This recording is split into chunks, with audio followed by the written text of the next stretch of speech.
change in potential energy. Okay? Now, when she goes back up to her chair, she's climbing what? Stairs, right? There are steps in the stairs, and she's climbing on those. Okay, have a seat, Nancy. Nancy is an excellent potential energy changer. Okay, if you need to, so if you have a desire to change your potential in life, call Nancy and ask her for instructions on that. She's now the expert in the class, okay? Now, if she went up the stairs, she could we have had this as a ramp instead? Right? And then, if she had done the walk, would it have been the same change in potential energy? Yes. So even though it was broken up into little steps, it would have been the same as going up a ramp. So I want to start putting these very visual clues into the concept of how we can deal with electric forces, where we can't see what's going on as often as we could by watching Nancy do her gravitational dance there. Okay? All right. So let's take a look at that. Let's consider to start. Let's draw a couple of sheets of charge.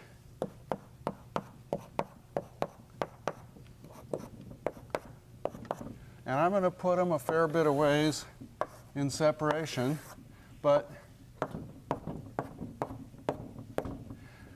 I'm putting on one of them a plus sigma coulombs per square meter, and on the other one a minus sigma coulombs per square meter. So we start to think about, well, this is electric that we're talking about. Let's draw some electric field lines. And if these are infinite sheets of charge, let's consider to start the sources of electric fields are positive. The sinks of electric fields are negative. And we have some electric field in between. Now, let's just imagine the rest of the picture. Over here on the left, outside of it, let's have the physics talk to us. Electric field due to a sheet of charge is constant and uniform everywhere in space. It does not change as you move away from the sheet of charge. Yet I've only drawn electric field between the sheets. So over here, there is, we remember, the positive electric field, and over here there is also a negative sourced electric field. Those two cancel. We remember then, because of the physics, that the sum of them, the superposition, adds up to E is 0 out here. And what about over on the right? The same over here, right? Okay. And in between the two sheets of charge is where we have the electric field. Now, let's let go of something. If we put a charge here, let's put a charge right there, and then let go of it. What's going to happen? We'll look at that charge and we'll go that F is Q times E. So where will it go? Well, it depends what else is between those sheets. If it's just free space between the sheets and there's no material there, then that charge, when we let go, is going to be accelerated. And it will go along a path this direction. That's the path it would take. So as it goes along that path, work is done, isn't it? So work is done. Work is equal to the integral along the path of F dot dx. As we just had with Nancy, she determined the dx. Her path could be along the ramp over here. It could be along that empty aisle. Or maybe she jumps from the chair and picks a different path. Don't worry, Nancy. We won't ask for that. Okay, so this particular path is the one that the charge will follow all by itself, right? If I just let go and the only forces acting on it are here, that's the path that it will end up taking. And as it goes along that path, what happens to the speed of the charge? It'll either be accelerated to higher speeds or decelerated to lower speeds.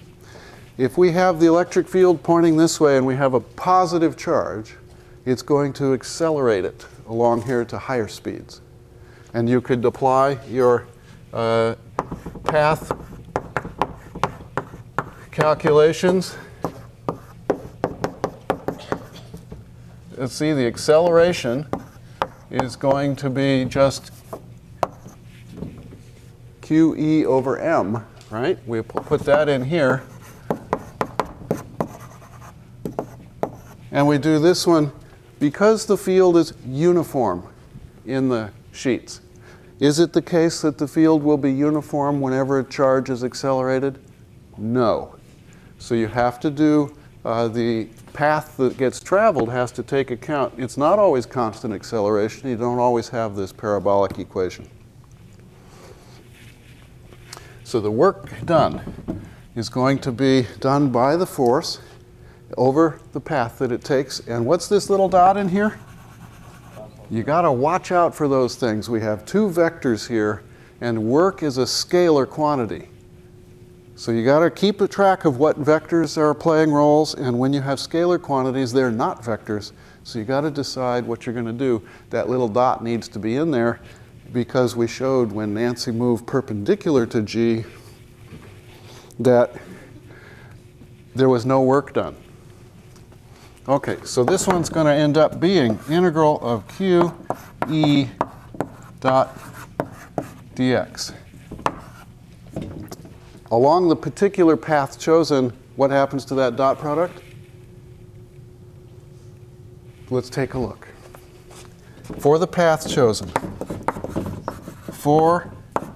shall we label this path? Let's call it path 1. For path 1, E is pointing this way, and dx is pointing the same direction. So cosine of theta is 1. And our work done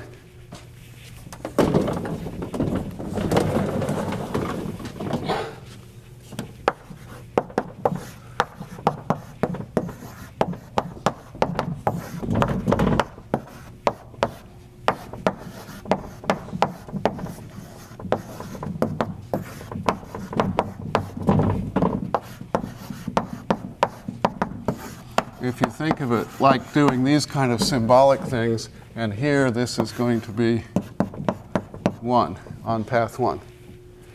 That should be a 1. Okay. So that's going to be integral Q E dx. And what shall we call the separation between these two plates then? Should we call that distance d? For the separation? Okay, is Q a constant? Yes, it is. And which Q are we talking about? Is it this Q? No. Is it this Q? No. Is it that Q? Yes. It's the charge that's getting the acceleration we're talking about. The electric field, is this a constant between these sheets? Yes, it is. So both of these come out of the integral for this particular example. If I let go of the charge right at the leftmost sheet here, and we then let it hit the rightmost sheet, it's traveled the entire distance across. So if this is from a total distance of d, then it's Q E d. Let's use a small d to be up there. So the change in the amount of the work done is Q times E times d. I want to consider a different path now. Let's go back up to our drawing and add a different path. I'm going to start at the same place, go a little bit here, a little bit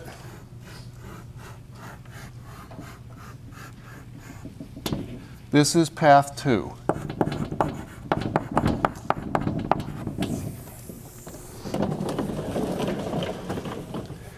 And on path 2,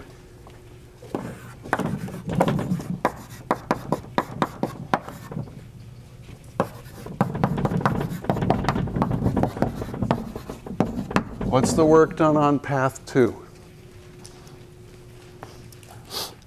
Let's think it through. We had Nancy come down the steps, and when she did that, each time she went up a step, she had to do a little push, didn't you? And then going up a step across, you didn't have to do so much, right? Like 0. And then up.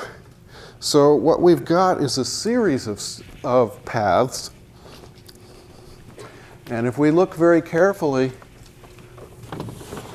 let's break it down. Do I do any work along this very first portion of path 2? Well, yes, in this case, because this is parallel to the electric field, so there is work done going here. Now let's go this direction, this way. Maybe that's the one you're thinking of. Let's go up this one. What's the direction of E? Here's E. What's the direction of dx? This way. And what is the cosine of 90 degrees? 0. So on these steps, which are vertical in this drawing, each of the little microscopic portions that it's vertical, what's the work done? 0. Now if we, okay, so on each microscopic step, which is vertical in the, vertically in the drawing,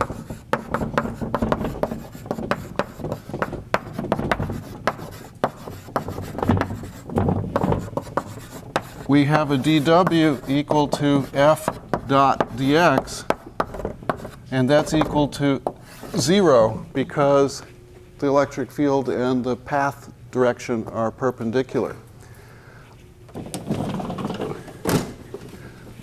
On each microscopic step, which is horizontal,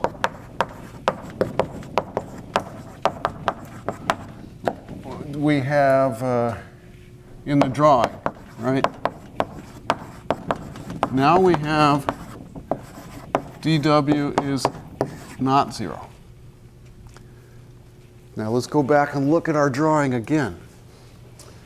If we say, okay, we did the work that went along here, and we understand that each of the little paths, so the total work done is going to be the sum of those dW's done over each of the little steps, which is going to be the sum of F dot dx over those steps, which is going to be QE dx added up over each of those for the horizontal steps,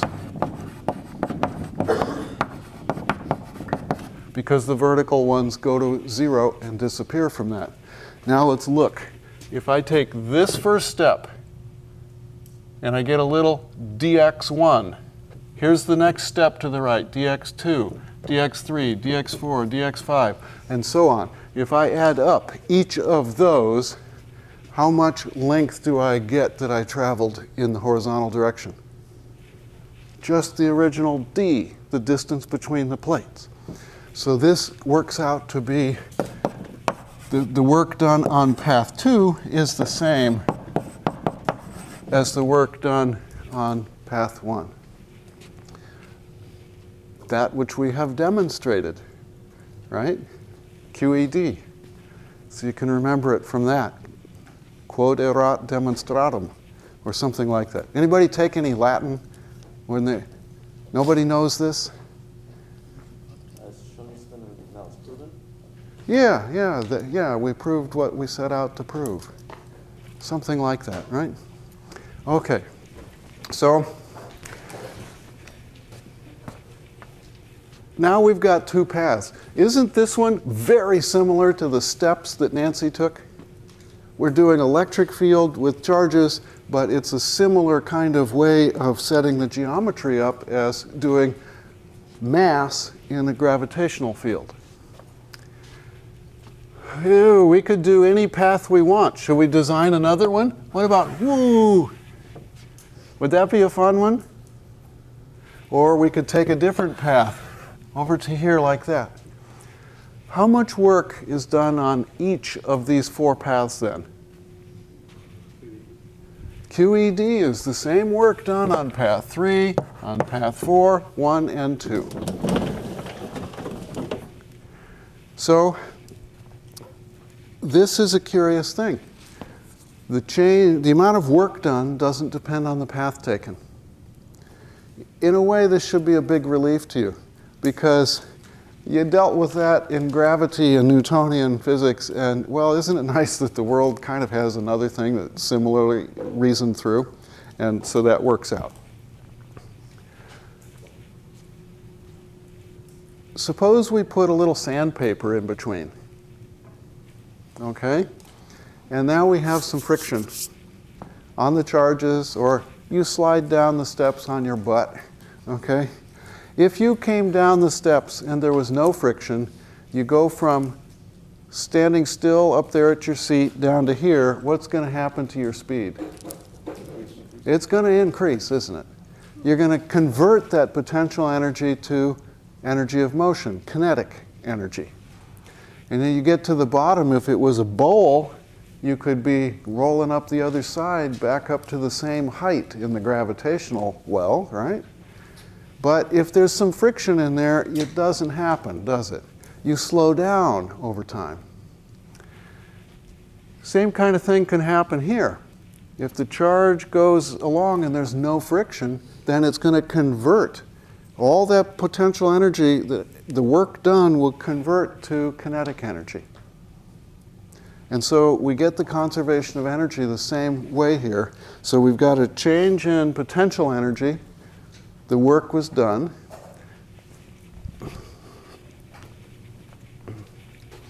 And the change in potential energy going from the final minus the initial is related to the work that's done.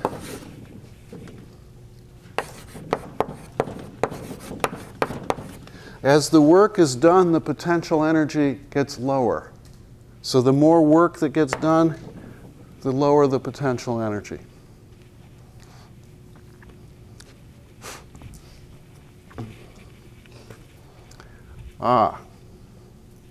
Let's just take a look here. So that says that's going to go to minus integral q e dot dx minus q integral e dot dx. Conceptually, we're following the same reasoning as we did for gravity, but now we've got our electric field that we're talking about.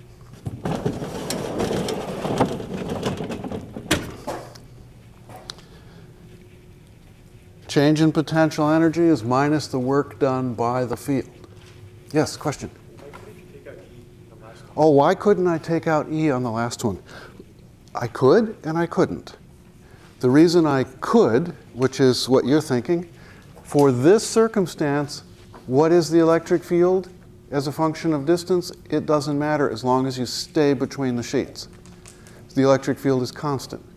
So if you're between the sheets, as in this example, then that electric field can come through the integral. But what happens if the electric field changes with distance as you go along the path? Then it can't come through. Let's go back to an example where you are comfortable with exactly that differentiation. Nancy, arise again.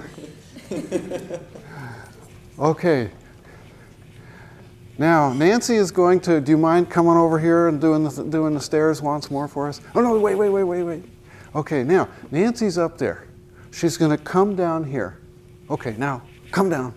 She rushes down here, does MGH in about How long a time?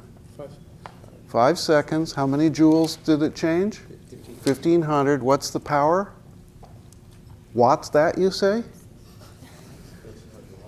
1,500 joules in 5 seconds is 1,500 over 5. 300. There we go. See? Now notice how people are thinking, you're getting the numbers going, and you're judging your answers. Oh, no, it's not right. Got to do it again. Judge. Congratulations. You guys are learning to think on your feet. Although Nancy is the only one other than me who's on her feet right now. Were you thinking on your feet? But you knew I wasn't going to ask you, right? Because you were helping. Okay, so, Nancy, good morning. Good morning. Now you have chalk on your hand. Okay. So Nancy came down here and we did our calculation, MGH, right? That's the one you grabbed. Is G a constant? Yeah. No, it's not a constant. G depends on how far you are from the mass, right? And the force of gravity goes as 1 over r squared. Oh, yes, it does. Io capito. Capiche? So it goes as 1 over r squared force. The potential changes as a 1 over r. And you may have forgotten that. So guess what we're going to do for part of this hour? Okay? But the change in distance here, how far is the center of the Earth from where you're standing? Okay, I like the really far. There we get a qualitative start. Now let's put a quantitative. Remember, what's that? 4,000 meters. 4,000 meters. It's a small, small world. Okay. 4,000 miles. Do they still use that? Yeah. I can't bring myself to go in there anymore. You know, but they're really good at getting your attention with whoever writes those little ditties. They are experts, right? Okay, how far to the center of the Earth? 6,000 kilometers. 6,000 kilometers is how many meters? Good thinking on your feet, or whatever you're thinking on. 6 million meters. Nancy just changed how far in her height from her seat? 3 meters. 3 meters versus 6 million meters. The same kind of thing about when she's looking at this sheet down here and saying, what's the electric field do to this sheet versus a point charge? Doesn't matter. Just get the charge, divide by 1 over r squared. So little g at 9.8 meters per second squared, well, there was a variation. 3 in 6 million meters and the square. So 6 million meters down here, squared, put it in the denominator. She goes up there at 6 million and 3 meters squared, put it in the denominator. Do we care about that? I don't think so. Hence, we just use it as a constant and pull it through the integral so we don't suffer, right? But we made a judgment. You've been very patient. Was it a happy change in potential? It'll be happier when you get up there, right? Okay, why don't you do 1,500 joules of work now? Okay. Thank you very much, Nancy. Okay, yeah. Okay, so that's why it was yes, we could pull it through, and no, we could not pull it through, okay? So you want to be very careful anytime you bring something through. I brought the Q through because we are pretty comfortable with the idea the Q didn't change as it moved along there, okay? All right. So there's our work. Our work is cut out for us right there, okay? And now I want to think, remember, what did we say we were going to talk about? Potential.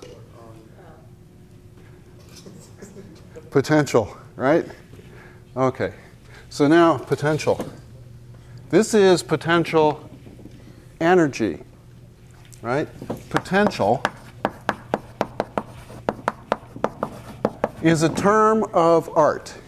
We use this term in electricity and magnetism, and it does not mean the potential energy. Potential, or voltage, is change in potential energy per unit charge.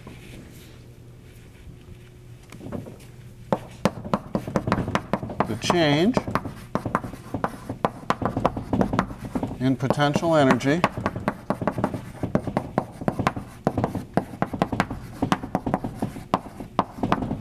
per unit charge.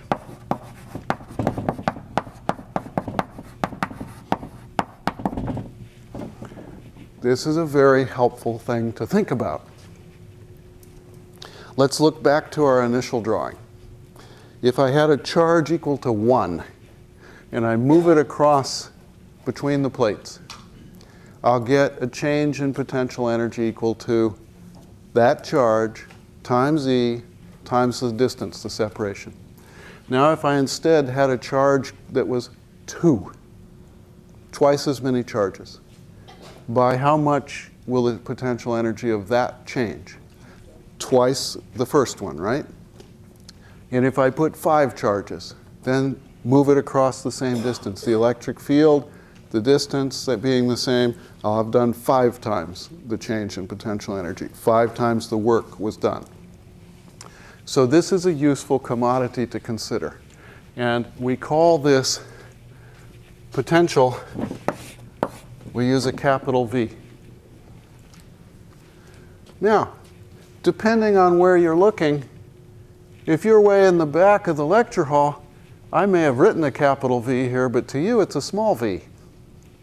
And what do we often associate with small v? Velocity. Velocity or speed, right? So when you're looking at this symbol, you have to think about, does it now represent this new concept, voltage, potential, or does it represent speed? And then when you write equations, let's see, doesn't change in potential energy often cause a change in kinetic energy? Now we could have an equation that has 2 different V's in it. And boy, does that get frustrating. You can't cancel them. They're not the same symbolically. They don't mean the same thing in terms of the physics.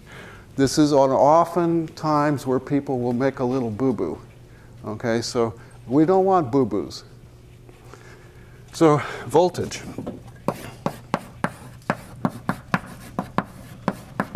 Is this change in potential energy per unit charge.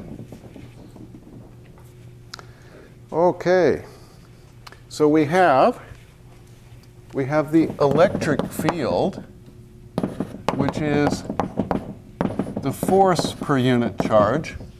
And now we have also the voltage, or the change in voltage. Let's put a change here for now. Put a delta in front of it, and we'll get rid of that in a minute. So we have a delta is, we're doing per unit charge on these 2 things. And this is very useful. Now, the voltage. Let's see.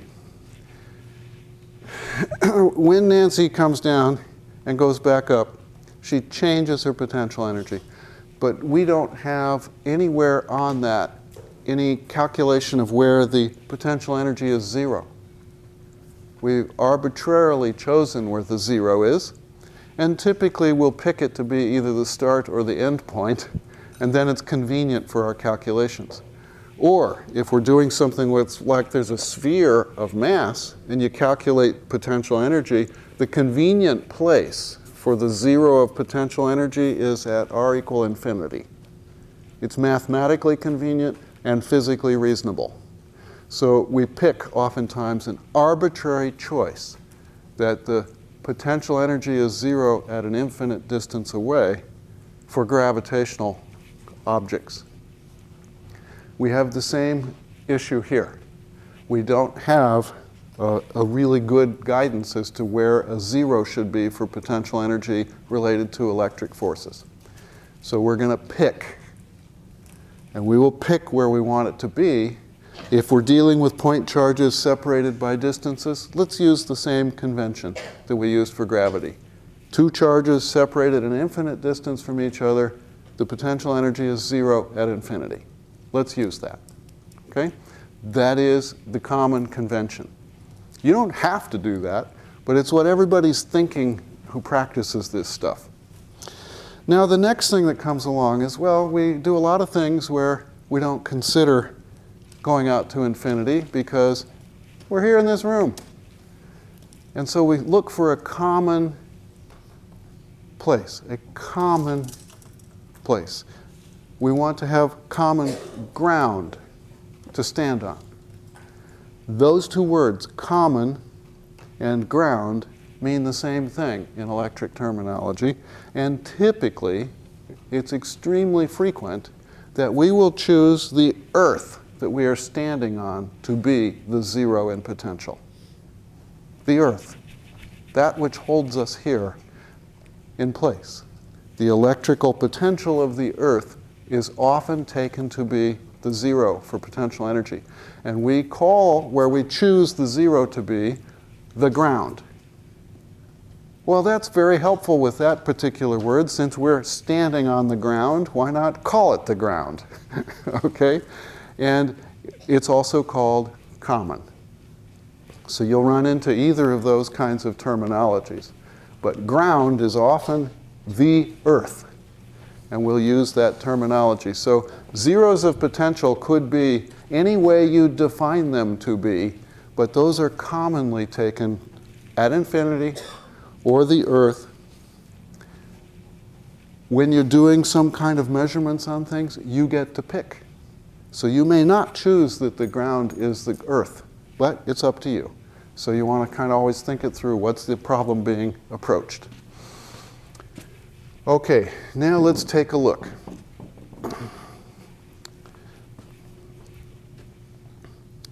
This guy is what shape?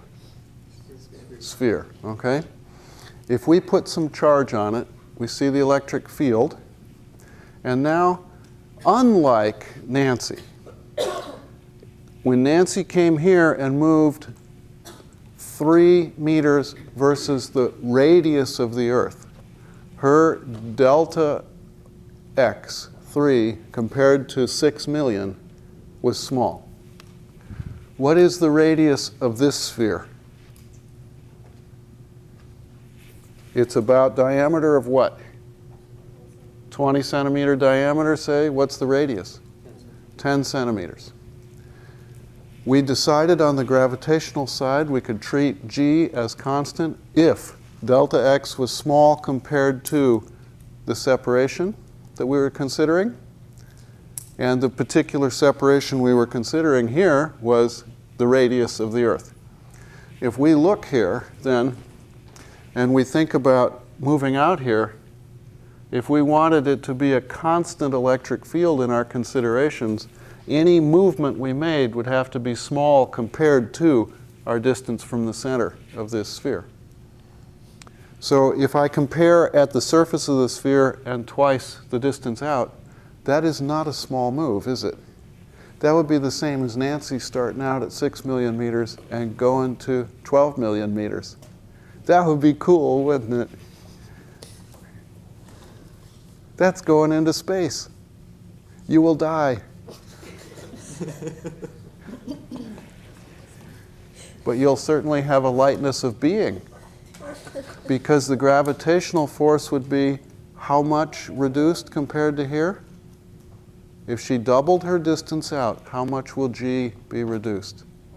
Factor of 4 down, 1/4 as much. You will have a lightness of being. Okay? So as we go out here and think about this particular demonstration, we cannot pull E through the integral. Instead, we need to think about, here's our Van de Graaff, right?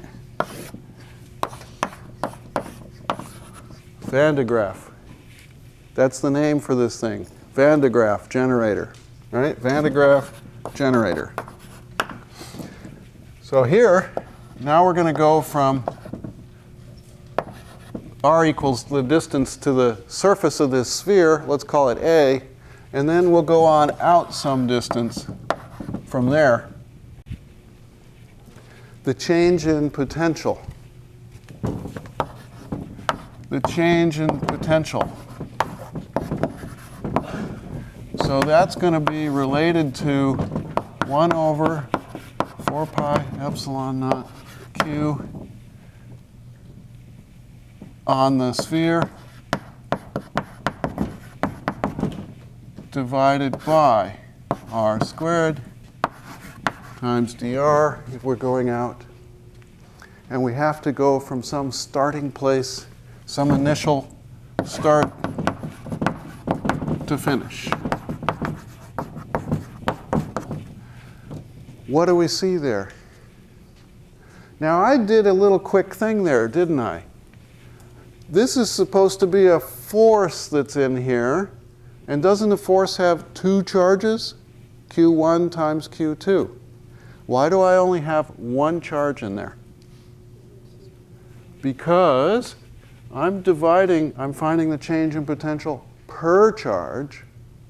And this Q is the one that's moving around out here. Let's put a little test on here. And put a little test on that one. I want to call it your test charge that you're moving around. That will be fine. Now, can we do that integral? Tell you what, I'll do part of it. I'll pull the constants out.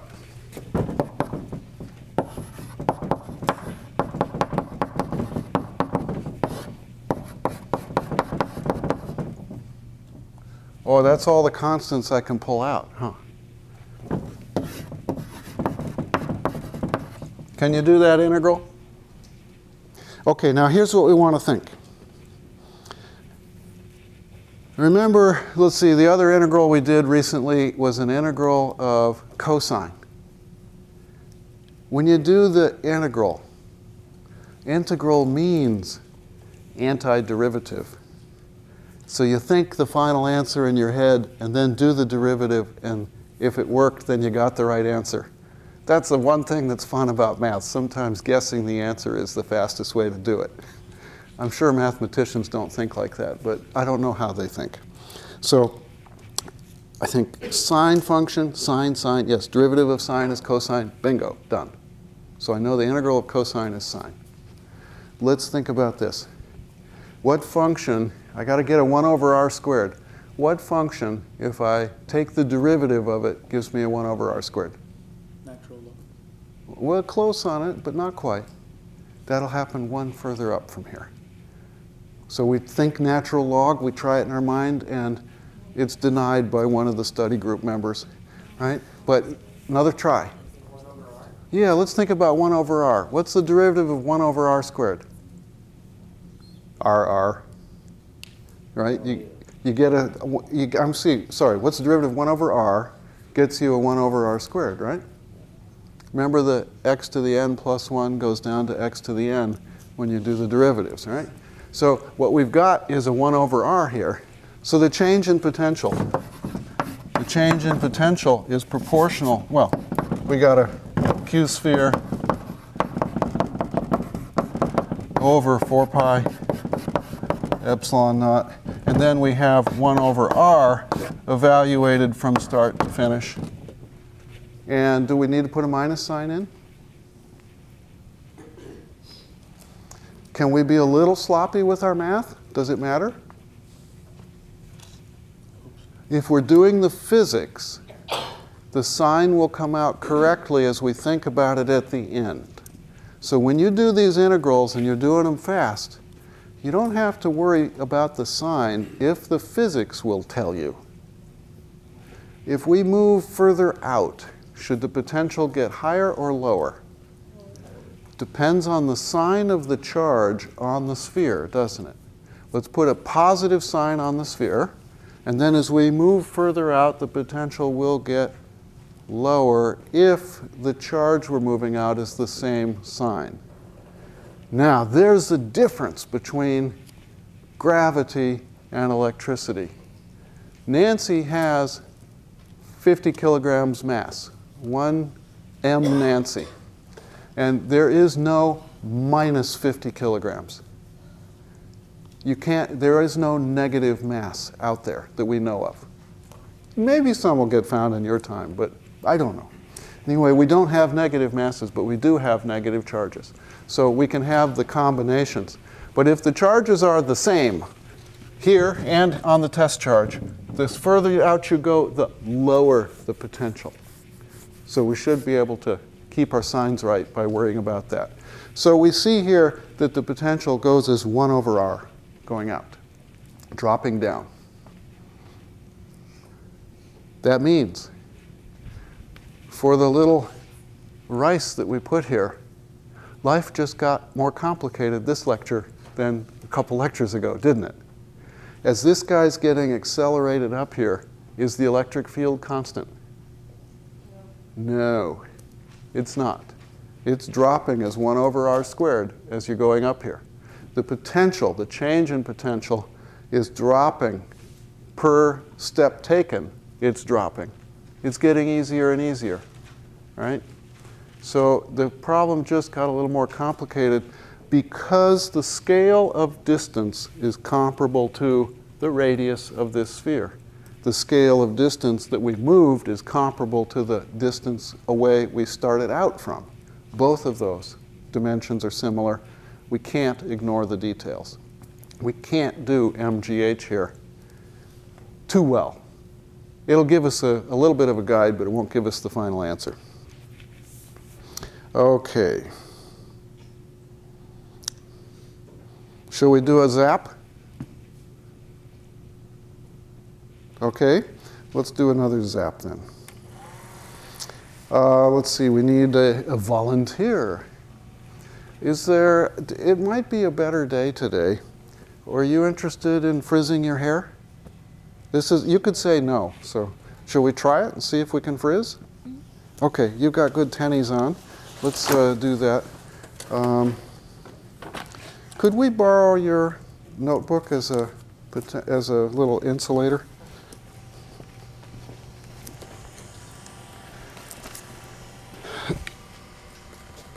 Step kindly, don't step on the binder portion because then he won't like what happens. Okay, and let's try, oh, that's working pretty well right there, isn't it? Okay, let's just reach over and put your hand right on there. Okay, put your other hand there too, I suppose. On it? Yeah, that's okay. Don't let go, right? Now, I'm going to check. This will shock you when it happens, okay? Oh, that's pathetic. Okay, try shake your hair just a little. Okay, that's not as satisfying as I would have liked. In fact, you don't even feel it at all, right? No. Okay, so let's detach your hand. Get the hair to get... Can you see the force lines that the hair is being pulled along? Can you see those? Here, let's do this. I think step off his notebook. Okay, all right, do that. Get yourself at the side and get a hair to go that direction. Can you guys see it if I back it a bit? Can you see how the hair is pulling? So the hair is pulling along the force, the direction of the electric field. And we see the direction is radial, would we call it? Okay, all right. Thank you. Okay, why don't you have a seat? Thank you very much. Oh, well, it was, unfortunately, it's a good hair day. So, no, nothing's going to go. Before lecture, we were able to get some pretty good zaps. So, this is a good example. When you do physics experiments, there's all these complexities and things that get added in, and you try to find the simple solutions that will guide your thoughts towards the concepts you want to be looking at. But sometimes those complexities make it so the experimental side doesn't do entirely what you're looking for. So, and in fact, this is a lot of what happens in physics. You do something, you got part of it figured out, you try it out, and it doesn't work.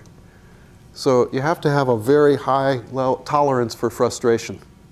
It's like being in retail sales, right? 99% of the time people aren't going to buy, they tell you no. So you got to have a tolerance for failure in doing this stuff. And I suspect it's related to me, because when the guy got it going this morning, it was working pretty nicely. And then I've touched it. Or the humidity changed a little, or something like that, and I don't know what the cause is. Okay, so as we move, let's think the same kinds of paths as we did there. If I come straight in or straight out, even with this integral having a 1 over r squared effect, still the dot product says moving straight in or straight out, I'm going to get that change in potential. If I do a step path, as long as each step is perpendicular to the electric field, I'll arrive again that the change in potential depends only on the distance of separation. And the integral is okay for each microscopic step.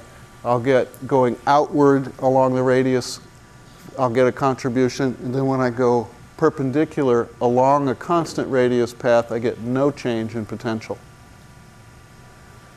No change in potential means the potential was constant along that path. No change in potential, that surface is called an equipotential. So if we look at our sphere here,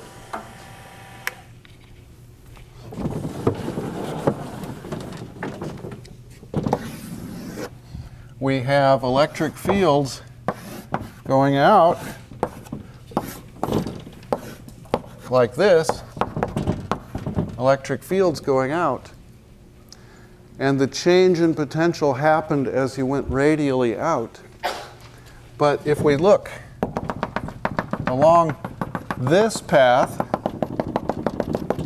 that surface, no work is done if you move along that surface. And if you walked along a different one at constant radius,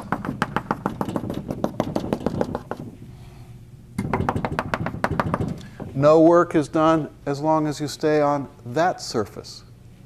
So these are surfaces of equipotential.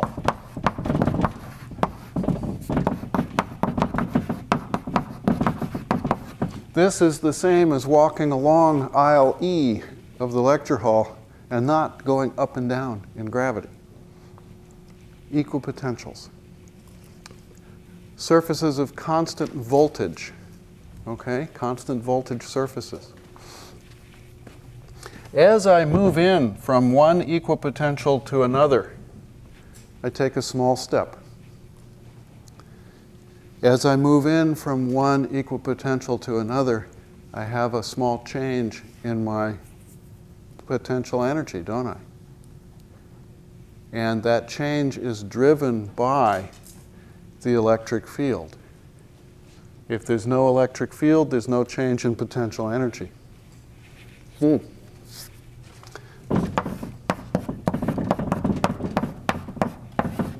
This is a kind of equation we might write for that. Oh, that looks like some kind of Klingon description.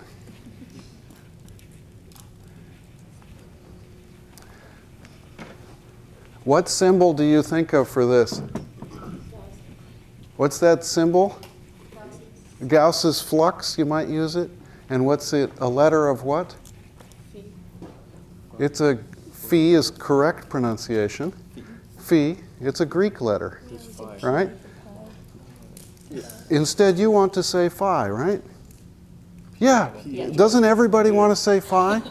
Okay, phi is an English word, and it means something that I'm not going to say. So you should look it up, because it's what you... Is it spelled Phi? F-I-E. F-I-E. F-I-E, phi. Turn to the internet. Phi on you. Fee, fi, fo, fum. A little children's ditty, right?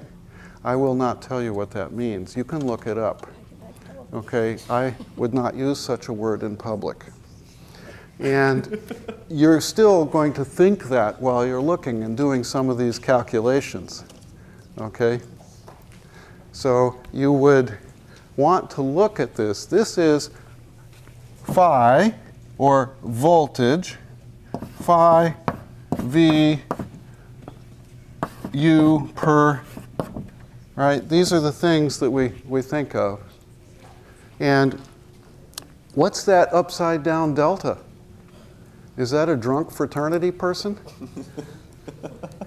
Well, their sweatshirt's upside down or something, you know, right? It's not. It's a gradient, the gradient. Okay, so this is a gradient.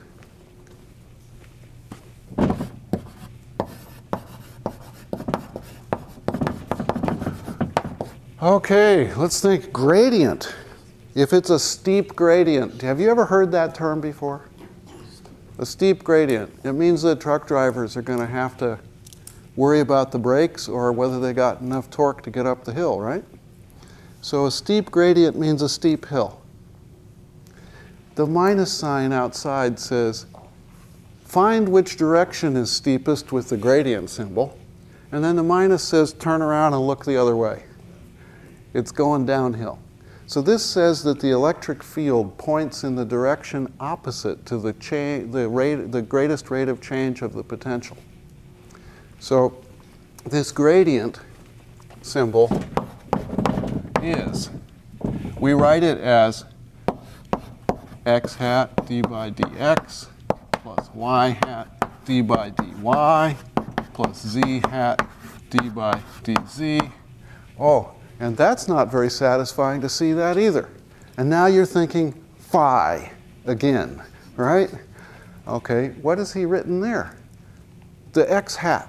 Well, let's see. What did he say when we put a little hat, a little caret over the vector? What's it mean? Directional, unit vector. So we got x hat, unit vector in the direction of the x coordinate, y hat's in the y coordinate, z hat's in the z. And then derivatives are written there, aren't they? But they look like derivatives on psychedelic drugs. They're melted. They're free-flowing. Oh, those are called partial derivatives. And what those mean is take the derivative, but only have that one variable you're considering be allowed to change. So we can have a potential that has three-dimensional structure to it. But if we go along the x-axis, we can look at the changes along the x-axis. Let's consider how this would matter for us. Let's suppose that the z direction is vertical in this room. That's the direction for gravity pulling us, right? So z direction is the vertical. And let's have, what do you like? You want your x's to go this way? Okay, we'll do that. And the y's go, yeah, that doesn't work. I want to do, okay, yeah, x this way, y towards the board, z is up. So if we want to do anything about changing potential, if I go in the x direction, is there a change in my potential from gravity? No, there isn't. The d by dx term is 0. How about the d by dy term? I go this way. Do I get a change? No. No change in potential. But if I change my z, if I change the z, then I do, right? So the d by dz, well, let's see. If I do the d by dz, that's that 1 over r squared from gravity, and it is changing as I go up, isn't it? I get my mgh that way. So there is a change. The d by dz does have a change, but there's no x or y dependence in this particular example with gravity in the room. So if we're looking here, we're going to see a radial dependence. If we put one of our coordinates going out this way, we could write that in spherical coordinates, cylindrical coordinate systems, whatever systems you want. But we see that it's the radial direction that matters here. So it's going to be the d by dr part that's going to matter on the spherical example I've got here. The d by d theta, d by d phi parts are going to not happen. So this symbol, phi, is also used for potential, for voltage, as well as flux. Once again, just like the letter P, pressure, momentum, all kinds of things get used for it, and you have to think of what the symbol means to get it. What this says is, let's see, didn't we just do that the work, we had the change in potential per charge was minus the integral E dot dx? Isn't that the same thing as what I've just written here? Here's a change in U, a dx, and all I did was, what does this integral mean? The integral means take it over some big space, add it all up. Instead, let's shrink that equation down to a very small step. Instead of having the integral be over a big distance, let's have the integral be over a small distance. And if we shrink this down, we get E is minus delta V divided by dx. Those two equations are the same. They mean the same thing. And it's a way of finding the direction of the electric field. So if you know the voltage structure in space, you can tell me the direction of the electric field. Just by looking for where's the biggest change in voltage. Okay, bingo, that way electric field points opposite that biggest change direction. Just like when you're on a hill, you can tell me what's the steepest direction from where you're standing. Which direction will the ball roll if you let go? All right? Okay, let's practice this a little bit with some applications of it.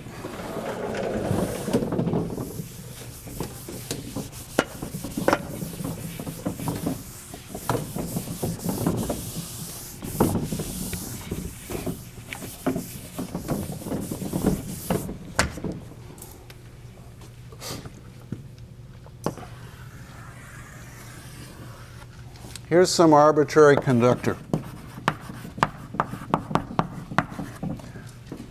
We learned last time that the electric field at the surface of a conductor is everywhere perpendicular to that surface in static conditions.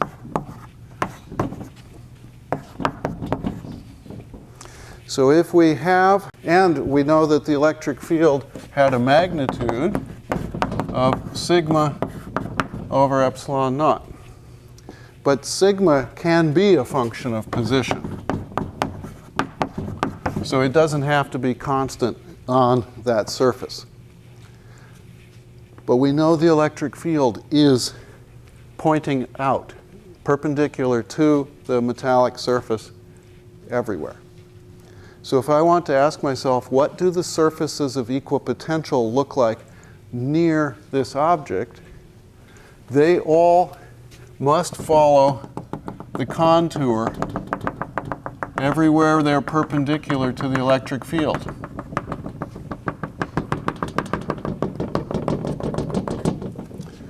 So even though this shape is not spherical, near the surface, the equipotentials follow the surface shape for a conductor. That's cool.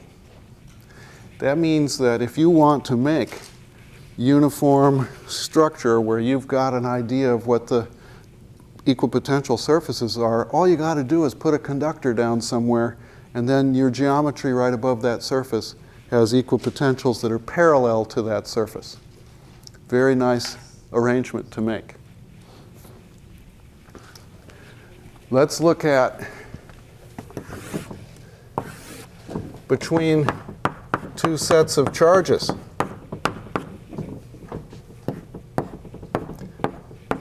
Arrayed on two sheets. We had to start,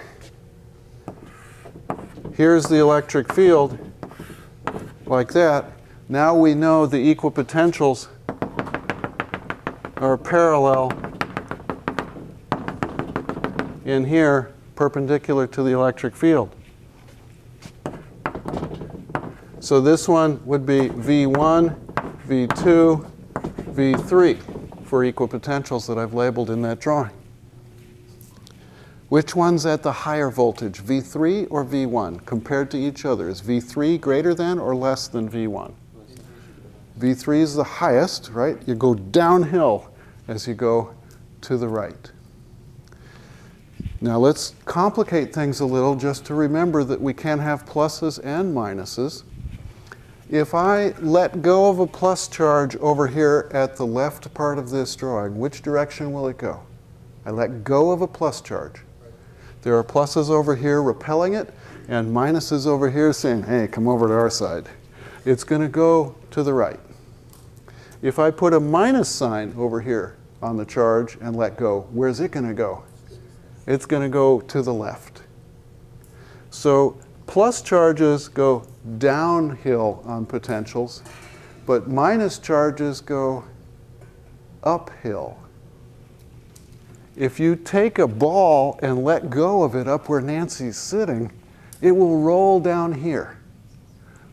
But in electricity, there's another ball in play too. You can put one down here and it will roll up the hill. Isn't that cool? Doesn't that just blow your mind? That's bitchin'.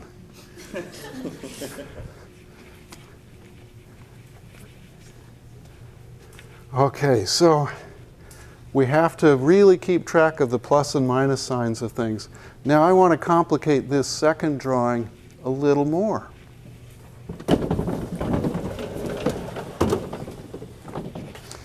Let's draw it with a little more room to consider.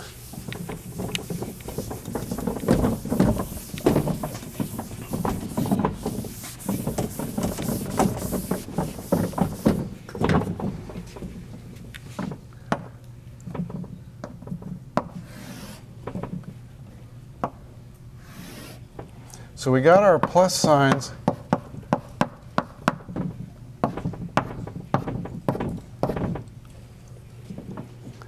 And our minus signs, and we've got a comfortable position in here for our electric fields and our equipotentials. What happens up here at the ends? We know the electric field is 0 to the left and right towards the center here, outside these two sheets. But look what, oh, now the sheets have ended up here. They don't go forever. And electric fields can bend a little and bend a little more. So now we have some finite geometry kinds of effects that happen, and it complicates things. So these simple examples that we draw, what we know is the electric field will be constant between two sheets, providing we are not near the edges. So now when you want to have two flat sheets, let's just know the whole thing and the whole thing. If we have two flat sheets, if they're separated this kind of distance, now the separation is large compared to the distance across the sheets. This flat sheet stuff doesn't really apply very well. It's like almost 2 point charges at this point, separated by this distance. When we bring them in here, so that the distance between the sheets here is now like 1 centimeter, and the sheets are 20 centimeters in extent, now we arrive at that constant field between the sheets kind of geometry. So if I had my two hands being two sheets, the distance between them, now that's not a very good approximation to use that flat sheet drawing, is it? As I get it real close, then the flat sheet drawing becomes much more valid as the picture we want to use.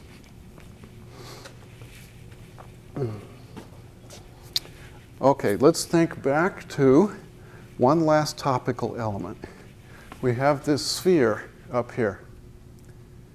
Doesn't this tell us that the voltage is going to go, let's go back to the sphere.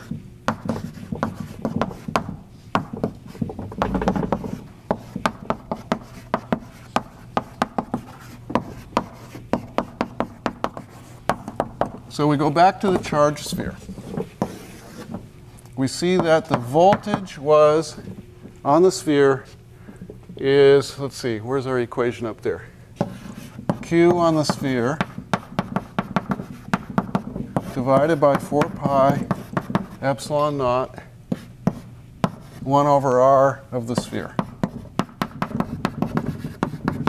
And that's by accepting the definition that I gave you that we would arbitrarily take r equal infinity to have v equals 0. So this is how much it's changed coming from infinity. The work per charge would be this much. So that's equal to 4 pi r sphere squared times sigma on the sphere divided by 4 pi epsilon naught 1 over r sphere. The charge on the sphere is the surface density of charge times the area of the sphere, which is 4 pi r squared. So for a given charge density on a sphere, notice that some of that stuff cancels.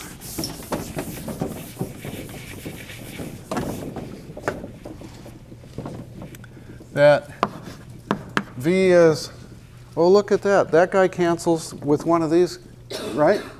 And what the 4 pi's, right? So it goes as sigma times r of the sphere over epsilon naught. Did I leave anything out? So your voltage on this thing, the smaller you make the sphere, you can have a different amount of charge on it. Make it smaller but hold sigma constant, you end up having not very much voltage. Or hold Q constant. Then what happens to sigma? Then sigma goes way up, right? Hold Q constant, then the voltage goes as Q over R sphere.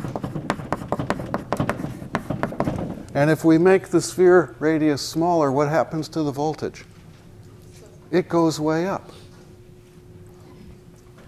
So what we find then, and if the voltage goes way up, and you're in very tiny distances, then the electric fields go up. The electric field goes as 1 over r squared. Go to smaller r's, higher electric fields. So as we make this thing smaller and hold the Q constant, at some point the electric field gets greater than breakdown voltage. E breakdown, right? And E goes as the Q over r squared, right? And E breakdown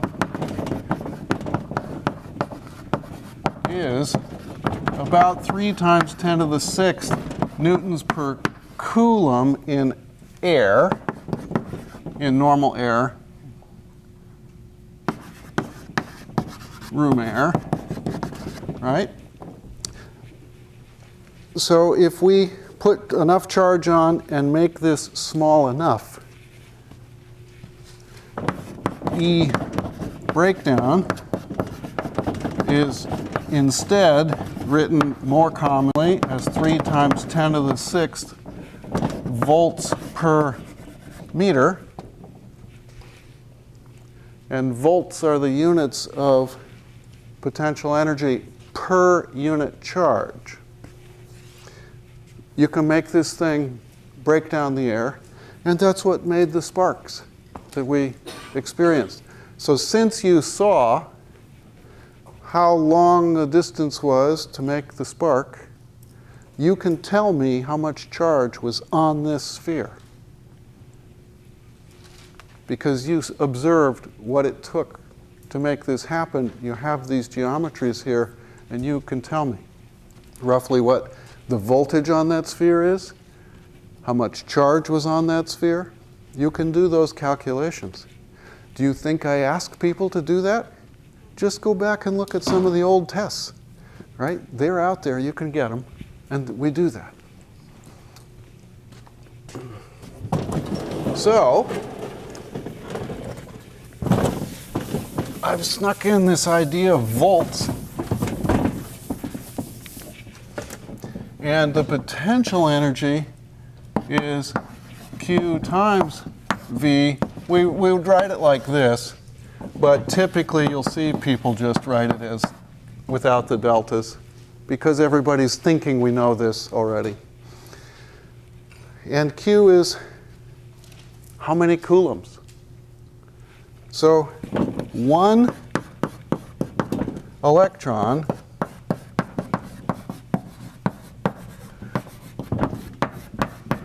accelerated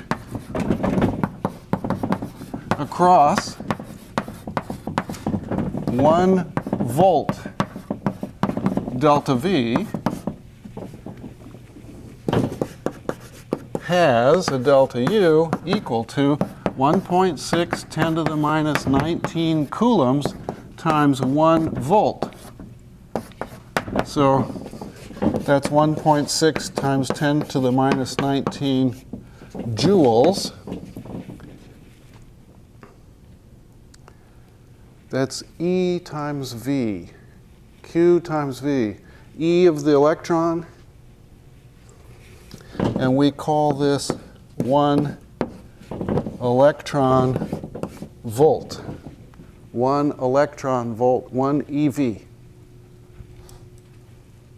So 1.6 10 to the minus 19 joules is 1 electron volt. We find this unit of volts to be very useful because electrons like to get accelerated by these things, and we commonly will cope with voltages between 0 and a few million volts. No trouble. What's a common voltage that you encounter? You go over and plug into the wall. What's the voltage on the wire? It's oscillating in time and has a root mean square value of about 110 to 120 volts here in the US on the typical wall sockets.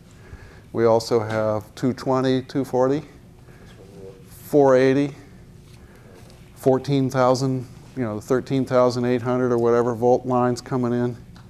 And then bigger, oh, yes, indeed. So much fun. Okay. I think this is a good, one last thing to consider then.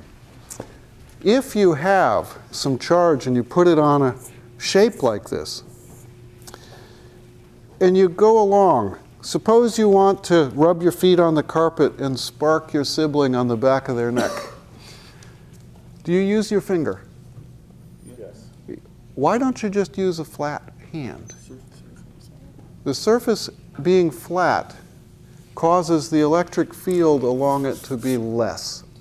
The charge spreads out over an area more easily. When you have pointed surfaces, the electric field will be bigger when you put charges into that kind of geometry, particularly conductors. So the electric field is larger on sharper points. Smaller radii of curvature, the electric field is larger typically on conductors. So if you have a big flat surface of aluminum foil and put charge on it, and then there's an imperfection somewhere, a little tiny crinkle in it, the electric field will be larger right there at that crinkle.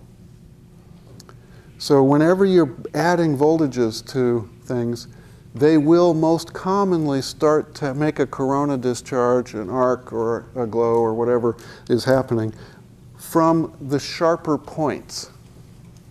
Hence, a lightning rod on a house is a point up at the top.